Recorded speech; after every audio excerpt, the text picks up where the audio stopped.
This is Andy Purewal for ID Boxing. I'm joined by Alycia Baumgardner here in New York. Alycia, it's fight week and it's your chance to finally become undisputed super featherweight world champion. How does it feel to know that it's only a matter of days away before you get that opportunity?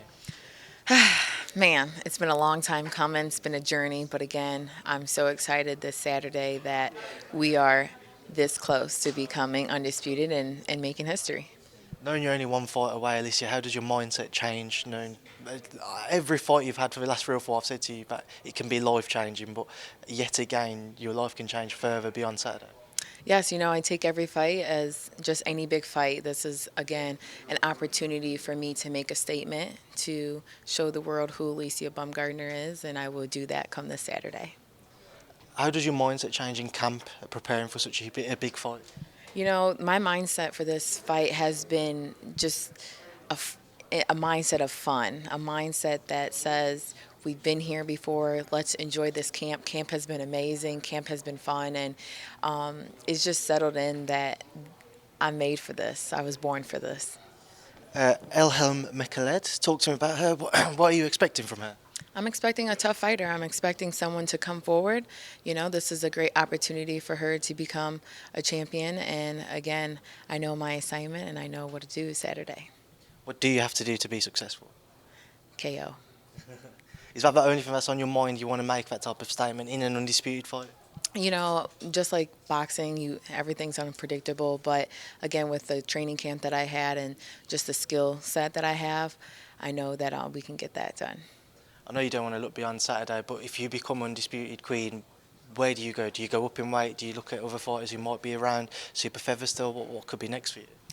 What's next is the sky's the limit. So I would like the winner between Amanda and Katie. I think these fights are great for boxing, great for women's boxing. Again, just elevating who I am as an athlete and as undisputed. Obviously, we're all waiting on news on that potential Taylor-Serrano 2 rematch. On that note, what do you think happens when they square off for a second time? It's going to be a great fight. Again, the first one was fireworks, and I would love to see that second one. Obviously, Katie's in that stage of her career now. Everybody wants to fight her. They want to be the woman to take her O effectively. Um, is it her that you'd rather see come out on top? So then if it was to be you versus the winner of that fight, you get the chance to do so. Yeah, I would love to share the ring with Katie Taylor. She's an amazing fighter. She has done a lot for the sport.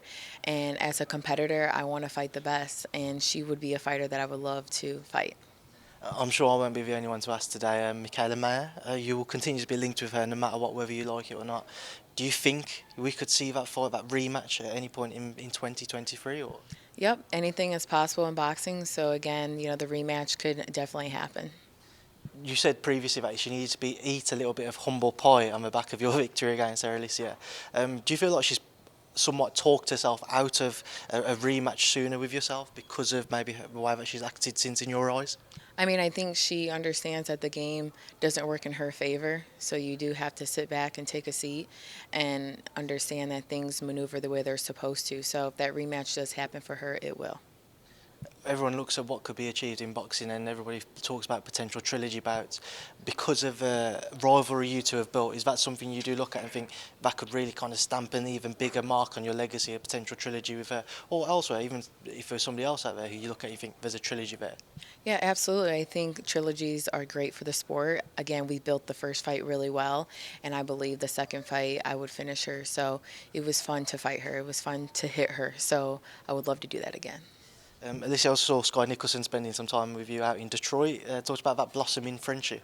Yeah, Skye and I have been just booming together, and it's just been great. I wanted her to come to Detroit for her last week of camp just to get just a different look, different sparring, and again, this is what the sport's about, just looking out for one another. And final one, Alycia, your trainer Tszyu-Harrison's getting ready for a big fight of his own against Tszyu out in Australia. Talk to me about that, how he started his camp training alongside you whilst also trying to train you. Yeah, what's great is that, he's been training alongside with me, preparing for this fight. So he is just in shape as I am. And it's great. This is a great opportunity for him. And as a former world champion and as a fighter, he understands his assignment. Travelling out there to Australia, I ask this to everybody, as an away fighter, does he have any concerns? He spoke to your concerns if it was to go to the cards? No, I think he's just confident in who he is as a fighter. And again, you go over there with the mindset that we would get the W. So I'm sure everything else doesn't matter. Alycia, I'm going to leave a final word to yourself. Is there anything you'd like to leave on ahead of your fight on Saturday night? Yes, I just want to say thank you to everyone who's been following me, encouraging me, praying for me, and just being a fan. And again, it means a lot, and I'm just thankful. Alycia, I appreciate your time. Thank you for speaking to me. Thank you.